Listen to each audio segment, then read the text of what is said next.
Bismillahirrahmanirrahim. Assalamualaikum warahmatullahi wabarakatuh.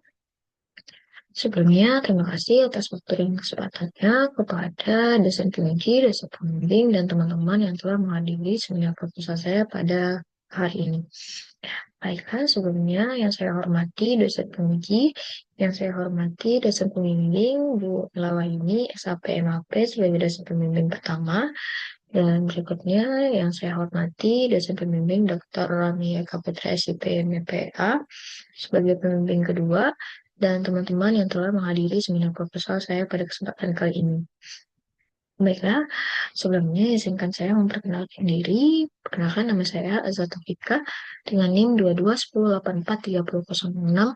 Pada kesempatan kali ini saya akan mempresentasikan seminar proposal saya dengan judul Analisis Kinerja Kantor Camat Padang Barat dalam Penyelenggaraan Pelayanan Administrasi Terpadu Kecamatan atau biasa dikenal dengan PAPTEN.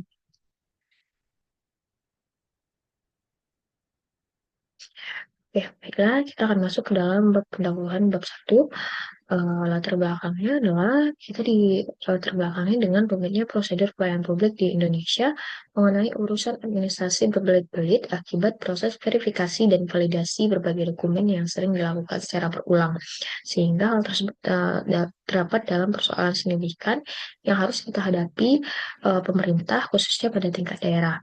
Adapun hasil penilaian kepatuhan penyelenggaraan pelayanan publik pada pemerintah Provinsi Sumatera Barat tahun 2022 dan 2023, data hasil dari laporan Ombudsman menunjukkan bahwasanya Kota Padang menunjukkan posisi nomor 15 dari keseluruhan provinsi di Sumatera Barat sebagai ibu kota, di mana nilai kepatuhannya menunjukkan pada tahun 2022 itu ada di 82,55 dan di 2023 itu ada di 82,64. Adapun masuk ke dalam kategori hijau dengan zona B dan opininya adalah kualitas tinggi. Berikutnya, pemerintah mengupayakan percepatan pelayanan administrasi di Indonesia dengan mengeluarkan regulasi peraturan dalam negeri atau Permendagri nomor 4 tahun 2010 mengenai pedoman penyelenggaraan pelayanan administrasi terpadu kecamatan Paten guna melakukan penataan terhadap prosedur pelayanan administrasi pada tingkat kecamatan dengan sesuai dengan penyentuhan kebutuhan pada masyarakat.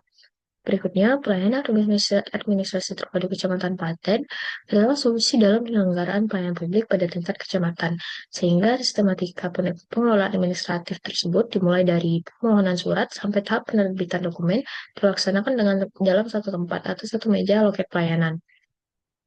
Berikutnya ada fenomena empiris dan teoritis. Itu yang pertama, Kota Padang merupakan pilot project penyelenggaraan paten. Pilot project sendiri merupakan percontohan dari penyelenggaraan paten. Itu ada di Kecamatan Kuranji dan Pau sebagai pertama kalinya di Sumatera Barat.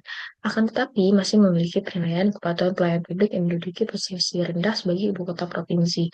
Berikutnya, paten di Kecamatan Padang Barat telah dilaksanakan secara optimal dan memiliki kinerja penyelenggaraan paten yang baik. Akan tetapi, survei kepuasan masyarakat (SKM) Kecamatan Padang Barat menunjukkan hal yang sebaliknya atau disparitas. Adanya ketidaksesuaian berdasarkan kinerja dan persepsi masyarakat Padang Barat dalam menerima pelayanan. Berdasarkan hasil laporan akhir survei kepuasan masyarakat Kota Padang tahun 2024, itu hasil survei kepuasan masyarakat Kecamatan Padang Barat itu menunjukkan nilai yang dominan rendah karena dia menduduki posisi nomor 3 paling bawah dari seluruh kecamatan yang ada di Kota Padang. Dengan nilai IKM-nya di tahun 2022 itu ada di 80,13, di tahun 2023 itu ada 83,41, di tahun 2024 itu ada di 86,32. Nah, berikutnya, hasil penilaian kinerja Kecamatan Padang Barat tadi, dia telah memiliki riwayat penilaian kinerja yang sudah sesuai ekspektasi dari hasil kinerja dan perilaku kinerja. Dan dalam konteks keadaan kerja atau produktivitas kerja dari kantor Camat Padang Barat itu sudah menunjukkan opini yang baik. Nah, di mana hal tersebut bisa dibilang bahwa tidak tidak sesuainya antara hasil penilaian kinerja dengan survei kepuasan masyarakat yang menerima layanan. Berikutnya, kantor Camat Padang Barat ini masih belum memenuhi sasaran strategis yang mengacu kepada RPJMD Kota Padang tahun 2019 dan 2014 dalam melaksanakan pelayanan administrasi di Kecamatan Padang Barat. Nah, hal tersebut kita dapat melihat melalui perolehan IKM yang telah dijelaskan sebelumnya bahwa itu tidak tercapai dari target perencanaan. di standar kinerja pegawai SKP dalam perjanjian kerja Selatan Padang Barat itu targetnya 88, sedangkan di tahun 2024 itu masih di 86. Nah, itu yang pertama. Yang kedua, jadi target perencanaan dari nilai sistem akuntabilitas kinerja instansi pemerintah atau SAKIP perangkat daerah itu awalnya ditargetkan pada puncak A, akan tetapi Kecamatan Padang Barat masih memperoleh peringkat B. Nah, berikutnya, fenomena empiris dan teoritis itu ada di kantor camat Padang Barat memiliki keterlambatan dalam penyelenggaraan paten akibat kurangnya sarana dan prasarana dalam menunjang pelayanan administrasi kepada masyarakat. Kemudian ada minimnya pelatihan dan pengembangan kepada penyelenggara paten di kantor camat Padang Barat sehingga mengakibatkan terbatasnya pengetahuan mengenai kompetisi kinerja kantor camat Padang Barat. Berikutnya ada kurangnya edukasi kepada masyarakat terkait prosedur pelayanan paten sehingga alur pelayanan tersebut berbelit-belit. Nah, padahal prinsip paten kan sebelumnya difungsikan sebagai penyederhanaan pelayanan. Dan yang terakhir itu kantor camat Padang Barat masih membutuhkan SDM pada bidang tertentu dalam melaksanakan tanggung jawab pelayanan. Karena pada beberapa kasus itu masih terkendala dalam pengembangan tugas pelayanan kepada masyarakat sehingga sedikit bisa dibilang terkendala dalam mengurus pelayanan masyarakat yang membludak tiba-tiba begitu saja.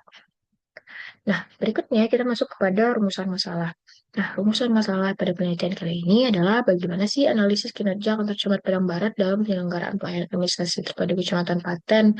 Nah, berikutnya tujuan penelitian itu jelas bahwa kita akan menganalisis kinerja kantor camat Padang Barat dalam penyelenggaraan pelayanan administrasi terpadu Kecamatan Paten. Berikutnya ada manfaat teoritis.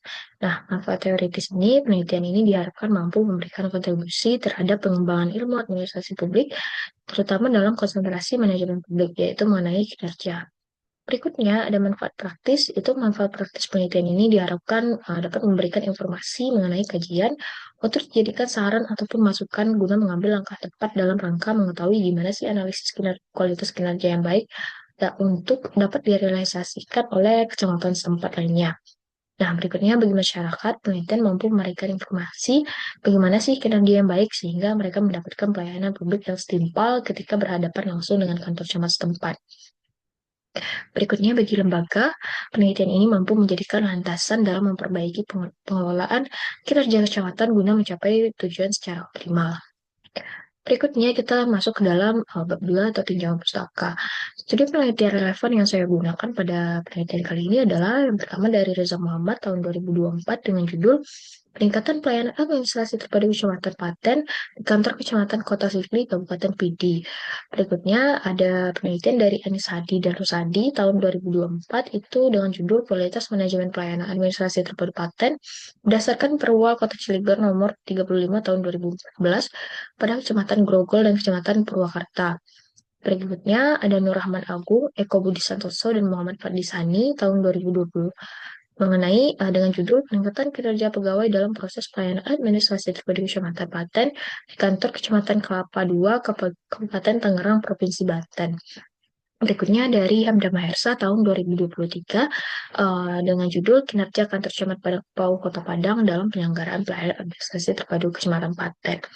Nah, berikutnya teori penelitian yang saya gunakan pada kesempatan kali ini adalah kita menggunakan teori kinerja menurut Hersey, Blanchard, dan Johnson tahun 1996.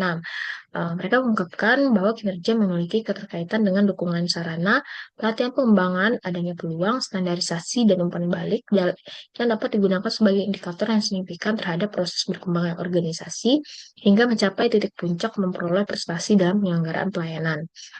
Adapun indikatornya ada 7, itu yaitu yang pertama ada tujuan, kedua standarisasi, ketiga umpan balik, 4 fasilitas, 5 kompetensi, 6 motif, dan 7 terakhir peluang. Berikutnya skema pemikiran itu diawali dengan adanya regulasi Permendagri nomor 4 tahun 2010 yang diturunkan ke dalam Perwali Padang nomor 23 tahun 2022 sebagai syarat substantif penyelenggaraan paten itu pelimpahan kewenangan dari wali kota kepada kantor camat. Berikutnya penyelenggaraan pelayanan administrasi terpadu kecamatan sebagai fokus yang diambil dan berikutnya ada teori yang digunakan itu indikator kinerja menurut Hersey, Blanchard, dan Johnson tahun 1996. Dan ada 7, itu ada tujuan, standarisasi, umpan balik, fasilitas, kompetensi, motif, dan peluang.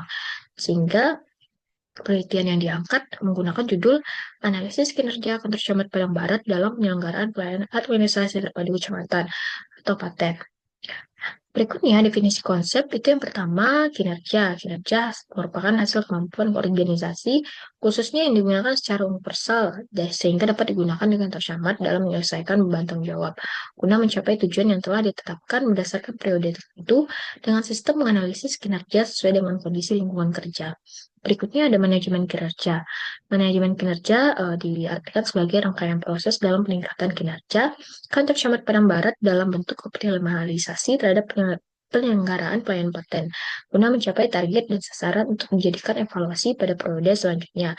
Dan yang terakhir itu ada pelayanan administrasi terpadu kecamatan paten, yaitu upaya pemerintah dalam melaksanaan pelayanan satu pintu pada tingkat kecamatan sesuai dengan Peraturan Dalam Negeri Nomor 4 Tahun 2010 tentang meningkatkan administrasi kependudukan melalui pendelegasian wewenang bupati atau wali kota kepada camat. Berikutnya ada definisi operasional. Nah, definisi operasional itu diartikan sebagai penentuan variabel yang dapat diukur secara empirik. Nah, berikut adalah definisi operasional yang digunakan dalam penelitian ini menggunakan variabel dan pengukuran indikator kinerja oleh teori Hersey, Blanchard, dan Johnson tahun 1996. Variabelnya itu ada kinerja, dengan indikator itu yang pertama ada tujuan, cara mengukurnya adalah kita mengidentifikasi bagaimana sih sasaran kinerja pegawai SKP kantor camat dalam penyelenggaraan paten. Dan yang kedua, cara mengukurnya itu kita menganalisis jenis pelayanan paten yang telah dilaksanakan di kantor camat Padang Barat. Berikutnya ada standarisasi, itu cara mengukurnya yang pertama kita identifikasi dulu standar operasional minimum pada setiap satuan kerja bentuk urusan pelayanan paten kepada masyarakat. Yang berikutnya ada umpan balik, itu cara mengukurnya. Yang pertama kita analisis evaluasi kasih terhadap staf dalam penyelenggaraan paten. Yang kedua itu kita analisis gimana sih kepuasan masyarakat terhadap pelayanan paten di kantor camat Padang Barat. Berikutnya fasilitas. Itu cara mengukurnya kita menganalisis sarana dan prasarana yang dibutuhkan dalam mendorong pelayanan paten yang lebih optimal. Berikutnya itu ada indikator kompetensi, itu cara mengukurnya ada 3, itu yang pertama menganalisis pelatihan dan pengembangan kompetensi pegawai yang telah dilaksanakan dalam memaksimalkan penyelenggaraan paten. Yang kedua, kita menganalisis kendala dalam pengembangan kompetensi pegawai dalam penyelenggaraan paten. Yang ketiga, menganalisis kebutuhan SDM di kantor camat Padang Barat. Nah, berikutnya itu ada indikator motif, itu cara mengukurnya ada 3 juga. Yang pertama, menganalisis motivasi kantor camat Padang Barat dalam melaksanakan pelayanan paten. Kemudian yang kedua, itu kita menganalisis inisiatif kantor camat Padang Barat dalam melaporkan kegiatan berlandaskan dengan SKP selama penyelenggaraan paten. Dan yang berikutnya, yang terakhir itu ada menganalisis inovasi yang telah dikembangkan pegawai dalam membentuk pelayanan paten. Nah, berikutnya itu indikator peluang yang terakhir itu definisi operasional dari cara mengukur peluang itu menganalisis kemampuan camat dalam memberikan pengaruh terhadap kantor camat guna meningkatkan pelayanan paten yang optimal. Dan yang terakhir itu menganalisis kapasitas pegawai dalam menyelesaikan tanggung jawab sekaligus secara bersamaan dalam penyelenggaraan paten akibat kurangnya SDM tadi. Oke, selanjutnya masuk ke bab 3 atau metode penelitian. Nah, adapun pendekatan penelitian yang digunakan pada penelitian kali ini, kita menggunakan pendekatan kualitatif dan fokus terhadap pengelolaan data deskriptif sehingga lebih terorganisir dengan baik karena pada fenomena kali ini sangat membutuhkan wawancara yang detail. Nah, berikutnya itu ada peranan peneliti. Peranan peneliti di sini digunakan untuk memperoleh data-data, keterangan, dan fakta yang sah untuk mampu memperkuat penelitian. Berikutnya, teknik pemilihan informan, itu dengan cara kita menentukan sampel yang diambil dengan proposal sampling atau teknik pengambilan sampel itu sudah berdasarkan dengan kriteria atau standarisasi yang telah ditentukan oleh peneliti. Berikutnya itu ada proses penelitian. Proses penelitian diawali dengan kita mengidentifikasi fenomena apa aja sih yang terjadi di lapangan. Kemudian kita kumpulkan datanya dan informasi melalui informan dan dokumentasi hingga observasi langsung kepada lapangan. Setelah data tersebut telah dikumpulkan, kita menyusun gimana sih rangkaian proses yang telah dituang dalam laporan penelitian tersebut. Berikutnya ada teknik keabsahan data. Menggunakan metode triangulasi data yang didefinisikan sebagai pemeriksaan validitas data melalui pemanfaatan informan yang terdampak atas fenomena tersebut. Berikutnya itu ada unit analisis. Nah, unit analisis yang digunakan pada kesempatan kali ini adalah menggunakan lembaga atau kantor camat Padang Barat. Adapun teknik pengumpulan data itu yang pertama ada wawancara, kedua observasi, ketiga dokumentasi. Dan yang terakhir ada teknik analisis data. Yang pertama dengan cara reduksi data, kedua penyajian data, dan yang ketiga penarikan kesimpulan. Oke, sekian presentasi seminar proposal saya pada kesempatan kali ini. Saya mohon maaf apabila ada kesalahan. Terima kasih. Wassalamualaikum warahmatullahi wabarakatuh.